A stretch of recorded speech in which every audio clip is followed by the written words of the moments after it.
บ่ควรเทิดทูนหากเกิดขึ้นกับตนแล้วก็ฟ้าวกำจัดให้โดยไวที่สุดเพราะไฟคือราคะไฟคือโทสะไฟคือโมหะนั่นน่ะเกิดขึ้นแล้วยอมให้ตัวเองเป็นทุกข์อยู่ลำบากบ่ให้ตัวเองเป็นสุขเลยบูชาไฟเหล่านี้ยิ่งเป็นการบูชาที่ให้ตัวเองเป็นทุกข์นั่นเองราคะมีโทษน้อยขายสาโทสะมีโทษหลายขายไว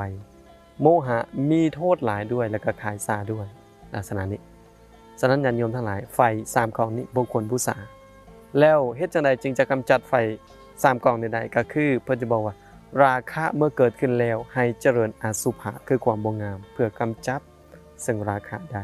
โทสะเมื่อเกิดขึ้นแล้วให้เจริญเมตตาเพื่อกำจัดซึ่งความโกรธนั้นได้ไฟคือโมหะเกิดขึ้นแล้วให้เจริญซึ่งปัญญานะเพื่อกำจัดไฟตัวนี้ได้ทำ3อย่างนี้ก็เหมือนดังน้ำนั่นเองมันดังน้ำที่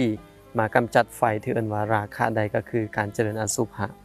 โทสะก็คือเจริญเมตตาโมหะให้เจริญปัญญาเพื่อมาดับซึ่งไฟ3กองนั้นมันดับลงได้ส่วนไฟ3กอง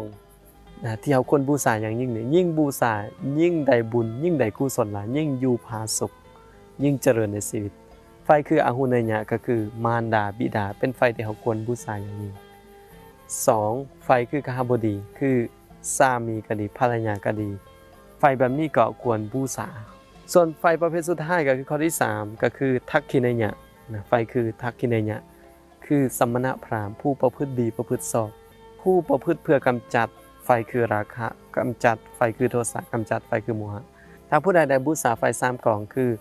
มารดาก็ดีบิดาก็ดีสามีก็ดีภรรยาก็ดีนะสมณะหรือพราหมณ์ผู้ประพฤติดีประพฤติชอบนั้น